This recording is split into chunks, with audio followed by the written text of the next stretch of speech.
पापा बोले कब तक तुम हंगर स्ट्राइक पे रहेंगे, सरकार तुम्हारी बातों को नहीं मानेंगे। एक माँ जो है ना अपने बच्चे को एक पल के लिए भी भूखा नहीं रख सकती है। अभी देखो कि हम लोग खुद से यहाँ पे अनशन कर रहे हैं। क्योंकि रूम में पढ़ पढ़ के मरने से अच्छा है कि यहीं मर जाए। कि ऐसे लगता है कि कब फांसी लगा ले, कब कुछ खा के मर जाए।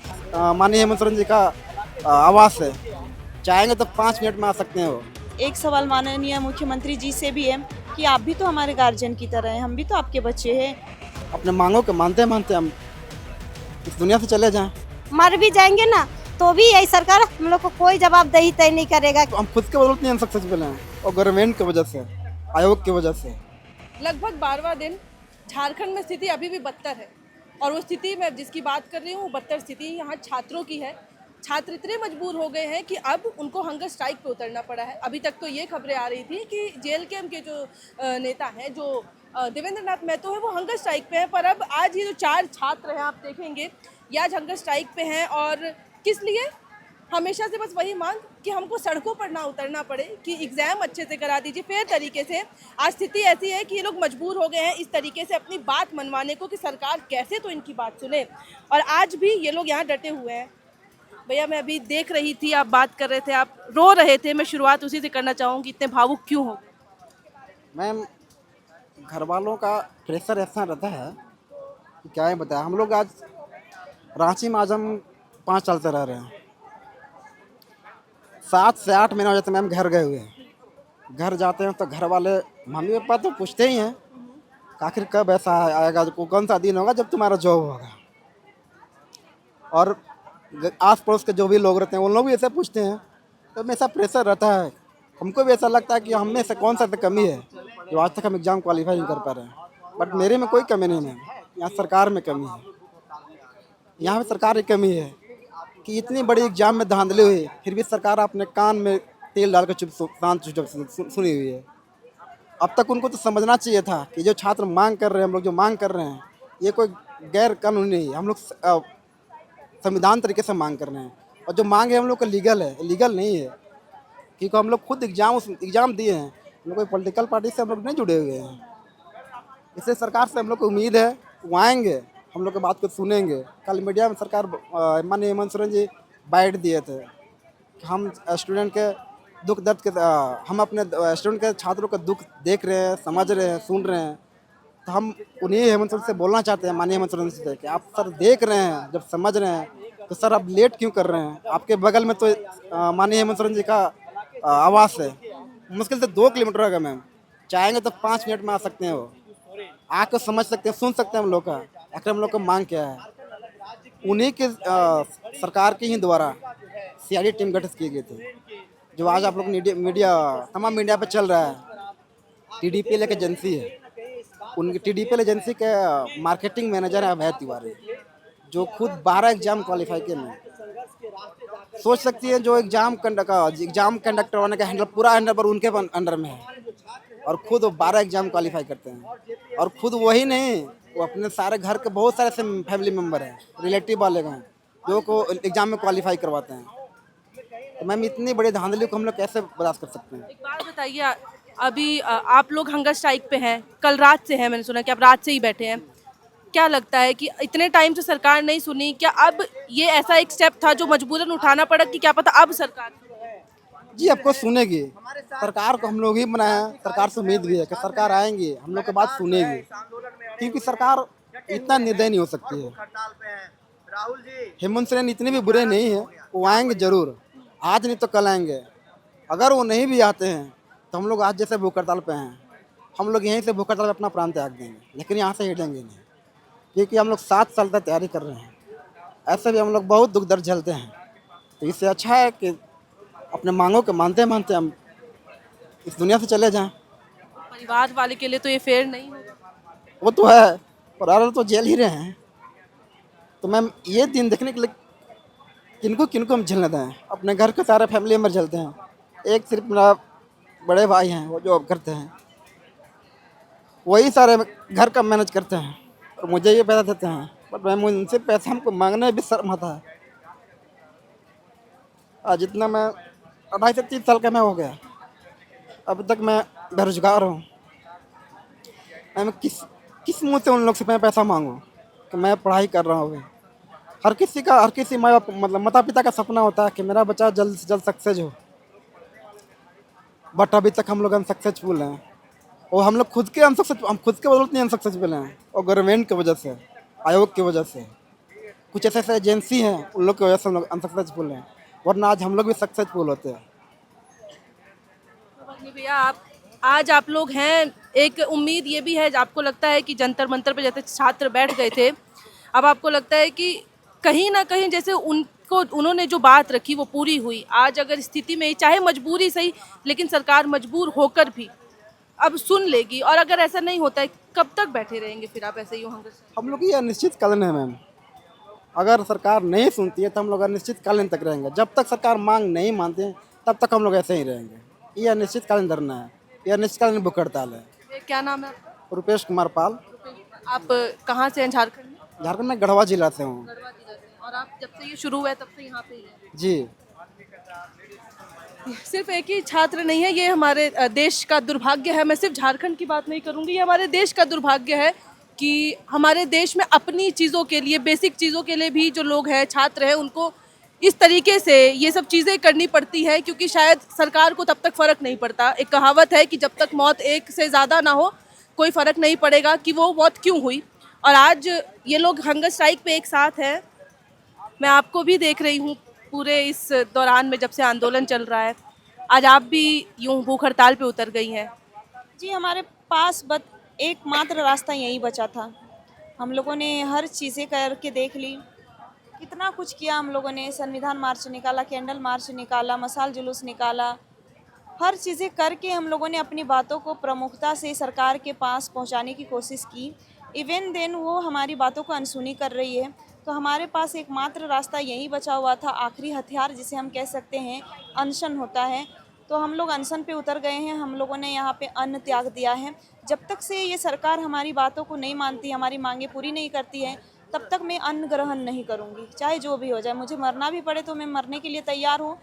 तमाम भाइयों के लिए, तमाम झारखंड के वासियों के लिए, मुझे मरना पड़े तो मैं मरने के लिए तैयार हूँ। मैं घर से कफन बांध के निकली हूँ। इस बार जो भी हो जाए, बस हमें हमारी डिमांड्स चाहिए। अगर आप नहीं पूरा कर सकते हैं तो फिर हम आपसे इस्तीफ़ा का मांग करते हैं। लेकिन इवन दिन हम कहीं ना कहीं नहीं चाहते हैं कि आप इस्तीफ़ा दो, क्योंकि हम लोगों ने दूसरी बार आपको यहाँ पे बैठाया है, दूसरी बार लाया है इसी उम्मीद से कि चलो कुछ ना कुछ हम बच्चों के लिए, हित के लिए आप ना कुछ करोगे। और हम लोग यही चाहते हैं कि आप फिर से हमारे पास आओ, मतलब फिर से हम आप ही को चुनें। बस हम बच्चों के भविष्य के बारे में सोचें, क्योंकि जब हमारे देश के बच्चों का भविष्य सुधरेगा ना, तभी ये देश आगे बढ़ेगा। हमारा ये देश राज्यों से है, और हमारा ये राज्य हमारे नौजवान भाइयों बहनों से है। तो इसलिए सरकार को गंभीरतापूर्वक इस पर विचार करना चाहिए, कुछ कड़ी कार्रवाई करनी चाहिए, डिसीजन लेना चाहिए, आके हमसे वार्तालाप करनी चाहिए। एक बात बताइए, अभी आपने कहा कि आप घर से कफन बांध के निकले थे, क्या घर वालों को पता है कि आप यूँ भूख हड़ताल पर हैं? जी, घर वालों से मैंने कल से बात नहीं की है, वार्तालाप नहीं की है, उन्हें कुछ भी नहीं पता है अभी तक से। उनको पता चलेगा तो वो कैसे रिएक्ट करेंगे? जी बिल्कुल रिएक्ट करेंगे, क्योंकि वो माँ बाप हैं, उनके दिल को बहुत आहत पहुँचेगी, चोट पहुँचेगी। क्योंकि एक माँ जो है ना, अपने बच्चे को एक पल के लिए भी भूखा नहीं रख सकती है। जब मैं घर में रहती थी तो बना बनाया खाना मिलता था, डेली बोला जाता था कि यहाँ दूध पी लो, दूध पी लो। और अभी देखो कि हम लोग खुद से यहाँ पे अनशन कर रहे हैं। ये यहाँ पे मजबूरी आ गई है। तो माँ बाप जो हैं उनको बहुत तकलीफ़ होगी, बहुत आहत पहुँचेगी। तो मेरा एक सवाल माननीय मुख्यमंत्री जी से भी है कि आप भी तो हमारे गार्जियन की तरह हैं, हम भी तो आपके बच्चे हैं, तो फिर आपको क्या आहत नहीं पहुँचेगी? क्या आप अपनी गार्जियनशिप नहीं निभाएंगे? हमसे मिलके आके आप बात नहीं करना चाहेंगे? यही मैं कहना चाहूँगी। आंदोलन के बारे में पता था माँ बाप को कि आप लोग यूँ प्रदर्शन कर? नहीं, पहले नहीं पता था उन्हें। मैं यहाँ पे अपने भाई से के साथ आई थी, उन्हें पता, हम लोग दोनों भाई बहन को पता था। और हम लोग सोच के आए थे कि नहीं, इस बार हम लोगों को सिस्टम में सुधार चाहिए, करना है तो करना है, कुछ बड़ा करके दिखाना होगा, क्योंकि बहुत ज़्यादा त्रस्त हो चुके थे।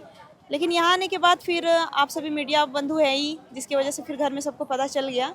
फिर उन्होंने कॉल किया तो फिर बता दिया कि हाँ ऐसा आए हुए हैं, करना तो पड़ेगा, हम लोग नहीं करेंगे। अगर और लोगों की तरह हम लोग भी घर पे बैठे रहेंगे, सोचेंगे, तो फिर कैसे होगा? कैसे मेरा भविष्य सुधरेगा और इस राज्य का भला कैसे होगा? तो अभी फ़िलहाल वो सपोर्ट में है, जानते हैं सब कुछ, लेकिन अनशन में बैठी हूँ, ये चीज़ उन्हें नहीं पता। आई है अभी आपका? इधर ही थे कहीं पे। वो सपोर्ट कर रहा है आपको इस हाँ हाँ, वो सपोर्ट है। मम्मी पापा को नहीं बता देंगे वो? और बता देंगे, आई थिंक ये सारी चीज़ देखेंगे फिर से वो लोग कॉल करेंगे, लेकिन मेरी अभी उनसे कोई वार्तालाप नहीं हुई है। कोई बात नहीं, हम आशा करेंगे। पता नहीं सरकार कब सुनेगी, पर आशा करेंगे जल्द सुने, क्योंकि एक दिन भी भूखे तो नहीं रह सकते हैं, कोई नहीं रह सकता है। फिलहाल ये दो हमने बात की है, वो भी हम उनसे भी हम एक बार बात करना चाहेंगे। हाँ, सबसे पहले बताइए, आप भूख हड़ताल पे हैं। मैंने एक दिन आपसे बात की थी, आप रोने लगे थे कि आप छात्र हैं, और ये जो भी उस दिन की बात है जब लड़ाई झड़प हो गई थी, तो आपने कहा था हम छात्र हैं, हमें सिर्फ एक मांग है कि हमारे साथ कुछ गलत ना हो। आज आप यूं हंगर स्ट्राइक पे हैं, क्या आपके घर वालों को पता है? हाँ, मेरे पापा को पता है। पापा रात में फ़ोन किए थे तो हम बताए थे, तो पापा बोले कब तक तुम हंगर स्ट्राइक पे रहेंगे, सरकार तुम्हारी बातों को नहीं मानेंगे। हम यही बोलते हैं, जब तक सरकार हमारी बातों को नहीं मानेंगे तब तक हम हंगर स्ट्राइक पे बैठे रहेंगे, क्योंकि रूम में पढ़ पढ़ के मरने से अच्छा है कि यहीं मर जाए। रूम में भी तो पर डे एक घुटते रहते हैं, ऐसे लगता है कि कब फांसी लगा ले, कब कुछ खा के मर जाए। लेकिन एक ही रीज़न होता है कि हम लोग छात्र यहाँ नहीं मर सकते, क्योंकि गार्जियन हम लोग को बहुत सी संघर्ष करके हम लोग को यहाँ पाई जोड़ के हम लोग को पैसा दिया जाता है पढ़ने के लिए। अपना शौक मार के हम अपना बच्चों को उन लोग को पढ़ने के लिए पैसा देते हैं। अगर आज हम ही लोग मर जाएंगे, फिर गार्जियन का देखभाल कौन करेगा? यही एक रीज़न है कि हम लोग मर नहीं पाते हैं। नहीं तो अगर हम लोग छात्र के साथ अगर गार्जियन का सपोर्ट नहीं रहेगा ना, तो हम छात्र कभी भी, यहाँ झारखंड के छात्र कभी भी मर सकते हैं। लेकिन इसका जवाबदेही कोई तय नहीं है। मर भी जाएंगे ना तो भी यही सरकार हम लोग को कोई जवाबदेही तय नहीं करेगा कि तुम लोग क्यों मरी, क्या दिक्कत था, क्या रीज़न था तुम मरने के कगार में आ गए हैं। लेकिन सरकार की अभी तक कोई जवाबदेही नहीं आया। इतना बड़ा TDL कंपनी जो था, जो कि ब्लैकलिस्ट कंपनी था, उसके द्वारा एग्ज़ाम लिया गया। आप गार्जियन थे, आपको ये पता नहीं था कि वो कंपनी ब्लैकलिस्ट था, उससे एग्ज़ाम क्यों ले? जो छात्र जो अभी पैसा दे के नौकरियाँ ले रहा है, क्या वो पारदर्शिता तरीक़ा से अपना नौकरी में बना रहेगा कि वो धनवही का काम करेगा? हाँ, वो तो चाहेगा हम जितना पैसा यहाँ लगाए हैं उससे कहीं ज़्यादा वसूल कर सके। तो क्या हम झारखंड मूलवासियों, आदिवासियों के साथ न्याय होगा? हमारी बात सुना जाएगा? हम लोग का हर बार छला जाएगा। अभी तो हम छात्र हैं, हमारे साथ छला जाएगा, कल को आगे भी गांव वालों के साथ भी छला जाएगा, क्योंकि वो लोग पारदर्शिता से जॉब नहीं कर सकता है। जो सीट खरीद के जाएगा, जो 50 लाख, 10 लाख, 20 लाख, 25 लाख दे के जाएगा, वो तो पारदर्शिता निष्पक्ष तरीके से नौकरी नहीं कर सकता है। आपको पता है, कहते हैं, कुछ लोग कहते हैं कि कमज़ोर इंसान की निशानी होती है वो रो देता है, पर मैं कहती हूँ आपकी जब आंखें आज नम हो गई हैं, आंसू रह रहे हैं, ये आंसू बता रहे हैं कि दर्द कितना ज़्यादा है, क्योंकि कई बार शब्द बयां नहीं कर पाते हैं, वो आंखें कह देती हैं। मैं जब भी आपसे बात करती हूँ तो एक सच्चाई मुझे भी नज़र आती है। लेकिन एक सवाल उस बीच में करना चाहूँगी कि आपको लगता है कि सरकार पे ये सब चीज़ों का असर वो क्यों पड़ता है? क्या उनको लगता है कि उन्होंने गलत किया, या फिर वो मजबूर हो जाते हैं इसीलिए वो मजबूरी में आके बात करते हैं? हमको तो ये नहीं पता मजबूरी है क्या है, लेकिन उसका तो फर्ज बनता है कि वो यहाँ के गार्जियन बने हैं। हम लोग के माई बाप, गार्जियन सब तो यहाँ की सरकार ही ना है, बताए तो उसका जवाबदेही तो तय है, उसका जवाबदेही बनता है। अगर वो गार्जियन पद पे खड़ा है तो उसकी जवाबदेही तय बनता है। अगर उसको नहीं लगता है कि हम इस पद पे हम नहीं बन सकते, हम जवाबदेही नहीं तय कर सकते, तो फिर इस्तीफा देने के लिए तैयार हो जाए। तो एक बात बताइए, अभी आपने कहा कि एक फैमिली को देखते हुए जो मरने का ख्याल आता था उससे भी हम लौट आते थे। आज आप हंगर स्ट्राइक में कितने दिन तक आप लोग यूं ही अनशन पर रहेंगे? जब तक सरकार हमारी मांगे जो है वो पूरा नहीं कर देते तब तक हम लोग हंगर स्ट्राइक पे बैठे रहे। काहे नहीं, यहाँ प्राण त्यागना पड़े तो हम त्यागने के लिए तैयार हैं। परिवार वाले साथ हैं? परिवार वाले साथ हैं, मेरे पापा हमेशा सपोर्ट करते हैं। ज़्यादा बात करना, देखिए क्या होता है ना, जैसे कि मैंने कहा, आप और मैं एक दिन जब भूखे रहते हैं ना, चिढ़ने लगते हैं, गुस्सा करने लगते हैं, 2 दिन भूखे रहते हैं, हालत ख़राब हो जाती है, तीसरे दिन ठह बोल जाते हैं। और आज ये जो 4 जो है ना, वो अपने से ज़्यादा ना, यहाँ पे जितने भी भीड़ है ना, यहाँ पे उन लोगों के लिए अनशन पर है। क्यों? क्योंकि सरकार सुनती नहीं है। क्यों? क्योंकि सरकार के कानों पे जो है ना, इन लोग की आवाज़, अभी तक ये लोग नारे लगा रहे थे, पीसफुली जब बैठे हुए थे, प्रदर्शन कर रहे थे, आंदोलन कर रहे थे, कोई नहीं आया, कोई सुनने नहीं आया। हेमंत सोरेन का बयान आता है, वो कहते हैं कि उनको इन छात्रों की आवाज़ सुनाई दे रही है, वो दर्द समझ पा रहे हैं। लेकिन मैं सवाल करती हूँ, ये किस तरीके का दर्द समझ रहे हैं आप कि आपकी ओर से, आप छोड़िए, आपकी ओर से कोई नहीं आया है इनसे बात करने के लिए कि अरे सुनो हम आपकी बात सुनने आए हैं। तो ये किस तरीके का आपको महसूस हो रहा है दर्द? क्योंकि इनके दर्द नज़र आते हैं, इनकी बातों में नज़र आते हैं, इनके चेहरों पे, इनकी आंखों में नज़र आते हैं, लेकिन आपको जो दर्द महसूस हो रहा है ना, वो शब्दों के अलावा और कहीं भी नहीं दिखता है। और मैं यही आशा करूँगी कि आइए, इन कहते हैं बात करने से बात बनती है, ये सिर्फ बात करने के लिए आज इतने मजबूर है कि इनको यूँ अनशन पर बैठना पड़ा है, हंगर स्ट्राइक पे बैठना पड़ा है, ताकि केवल आप आके बात कर सके, इनकी बात को सुन सके। नेगोशिएट तो किया जाता है, कहीं भी किया जाता है, लेकिन अब बात करना बहुत ज़रूरी होता है सबसे पहले। और आज इतने दिनों से हम धरातल पर है, हम आगे भी मौजूद रहेंगे, हम पूरी स्थिति दिखाएंगे, इनसे भी हम बातचीत करते रहेंगे। लेकिन फ़िलहाल समझिए, कोशिश करिए, क्योंकि आप उस ओहदे पे बैठे हैं जहां इन्होंने ही आपको चुन के बैठाया है। तो अगर आप इनकी नहीं सुनेंगे तो आप किनकी सुनेंगे? बस यही सवाल है अंत में, और इससे ज़्यादा मैं भी कुछ नहीं कहूँगी। फिलहाल इस वीडियो में इतना ही। कैमरे के पीछे मौजूद है मेरी सहयोगी श्रेया, और आप देख रहे थे air now. FRP pressure vessels are made using fiber reinforced plastic, a powerful combination of high strength glass fibers and corrosion resistant resin. At Duraplast, we manufacture these vessels using advanced filament winding technology. Layer by layer, resin-coated glass fibers are precisely wound over a rotating mold, creating a structure that is lightweight, high strength, and built to handle pressure. The result? Superior corrosion resistance, longer lifespan, lower maintenance costs for industries that demand performance without compromise. For customized FRP pressure vessel solutions,